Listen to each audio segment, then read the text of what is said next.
राम कवन प्रभु पूछह तो कहिया बुझाए मानिस मोहि। राम कवन प्रभु पूछह तोहि कहिया बुझाए मानिस मोहि। हे प्रभु,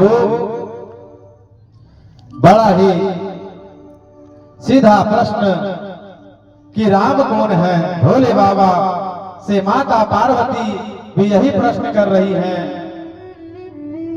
प्रश्न पूछ रही हैं कि राम कौन है। काकभूषणी जी से गरुड़ जी महाराज भी यही प्रश्न कर रहे हैं कि राम कौन है।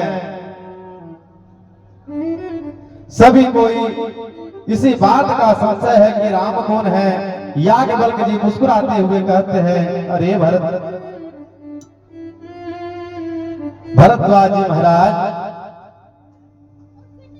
आप अपनी बुद्धि से बताइए आपको क्या लगता है राम कौन है। तब याज्ञवल्क्य जी मुस्कुराते हुए कहते हैं कि आप अपनी बुद्धि से बताइए कि आपको क्या लगता है।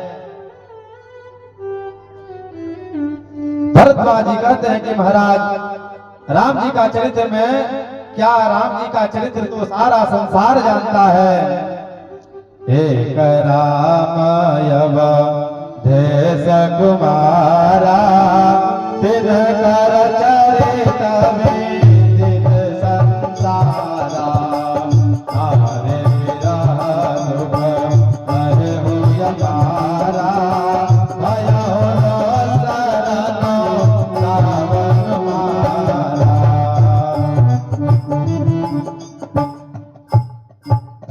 राम अवधेश कुमारा। एक राम जो है राजा दशरथ जी के पुत्र हैं, और एक क्या श्री राम का चरित्र तो श्री राम चरित्र पर मीठा व्यक्त करते हुए भरद्वाज जी महाराज कहते हैं कि उन्होंने स्त्री का विरह में अपार कष्ट उठाया, क्रोध आने पर रावण का वध कर दिया। मेरे समझ से तो यही रामचरित्र है, किंतु हे प्रभु, आपसे मैं जानना चाहता हूँ, क्या दशरथ नंदन ही राम है, दशरथ नंदन ही परब्रह्म परमात्मा है। भरद्वाज जी इन वचनों को सुनकर याज्ञवल्क्य जी को हंसी आ गई, क्योंकि भरद्वाज जी को पता है कि उनके मन में कोई भी संशय नहीं है, उनको तो राम कथा सुनना है। याज्ञवल्क्य बोले मुस्काई। याज्ञवल्क्य जी मुस्कुराते हुए कहते हैं कि भरद्वाज जी, आप श्री राम जी के प्रभाव को तत्वतः जानते हैं, जिसके जैसे आप कोई मूर्ख नहीं है। आप रामचंद्र जी का मंगलमय राम कथा को श्रवण करना चाहते हैं, इसलिए आप ऐसे प्रश्न कर रहे हैं। चाहूं सुने राम गुण गोड़ा के न हो न हो यति मोरा।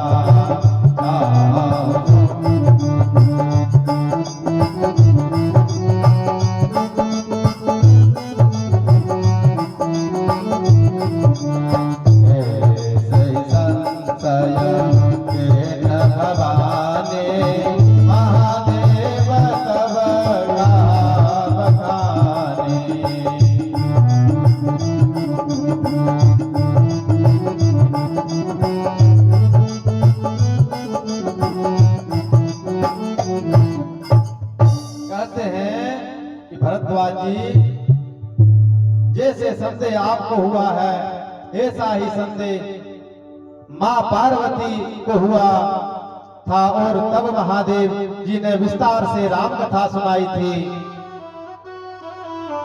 इसका तात्पर्य हुआ कि जैसे आपको तत्वतः कोई संदेह नहीं है, ऐसे ही माता पार्वती को भी कोई संदेह नहीं था। स्वयं भगवान भोलेनाथ ने भी माता पार्वती की प्रशंसा करते हुए कहा कि भवानी आपको कोई संशय नहीं है, तुम ही न संशय से मोह न माया। आपको भोलेनाथ कहते हैं माता पार्वती के आपके अंदर न तो संशय है न भ्रम है और न मोह है। आप तो इस समाज के कल्याण हेतु राम कथा का दान करवाना चाहती है। इस प्रकार मां पार्वती भी तत्वतः उनको भी कोई संदेह नहीं है। आइए हम लोग भी शिव चरित्र में प्रवेश करते हैं। प्रेम से बोलिए जय सियावर रामचंद्र भगवान की जय। भरद्वाज जी के राम कथा विषय को प्रश्न करने पर याज्ञवल्क्य जी सर्वप्रथम उन्हें शिव चरित्र सुनाते हैं। संपूर्ण शिव चरित्र सुनाने के बाद भरद्वाज जी से कहते हैं कि हे भरद्वाज जी, हम जानना चाहते हैं कि मैं सर्वप्रथम आपको शिव चरित्र क्यों सुनाया। भरद्वाज जी के राम कथा विषय प्रश्न के उत्तर में याज्ञवल्क्य जी सर्वप्रथम उन्हें शिव चरित्र सुनाते हैं। संपूर्ण शिव चरित्र सुनाने के बाद भरद्वाज जी से कहते हैं कि हे भरद्वाज जी, जानते हो कि मैंने सर्वप्रथम आपको शिव चरित्र क्यों सुनाया। प्रथम ही मैं कही शिव चरिता बुझा मरम तुम्हार। मैंने आपको सर्वप्रथम शिव चरित्र सुनाकर आपके मर्म को जाना। आप राम कथा सुनने के लायक अधिकारी हैं भी या नहीं। सुचि सेवक तुम राम के रहित समस्त विकार। मैंने आपके गुण और शील को जान लिया है। आप श्री राम कथा के सच्चे अधिकारी हैं। तब एक बार त्रेतायुग माहे शंभु गए तो बजरे सिपाही। एक बार त्रेतायुग माहे शंभु गए तो बजरे सिपाही। संग सदे जग जननी भवानी सोजर से अखिलेश्वर जाने। सोजर से अखिलेश्वर जाने। एक बार की बात है, त्रेता युग में बाबा भोलेनाथ माता पार्वती को संग में लेकर राम कथा सुनने के लिए अगस्त ऋषि के आश्रम में गए, जो साक्षात समुद्र है। वह कथा सुनने के लिए कुंभज माने, जिनका जन्म घड़े से हुआ हो, ऋषि के पास जाकर के यह विशेषता श्री राम कथा की है। क्योंकि जब तक हम अपनी उपाधियों को त्याग कर कथा सुनने नहीं जाएंगे, तब तक कथा हमारे अंतःकरण में उतरने वाली नहीं है और अंतःकरण का भ्रम संशय मोह मिटने वाला भी नहीं है। यहाँ पर भगवान शिव समस्त उपाधियों को त्याग कर कथा सुनने जा रहे हैं। वही माता पार्वती, माता सती जगत जननी की उपाधि लेकर के कथा सुनने गई।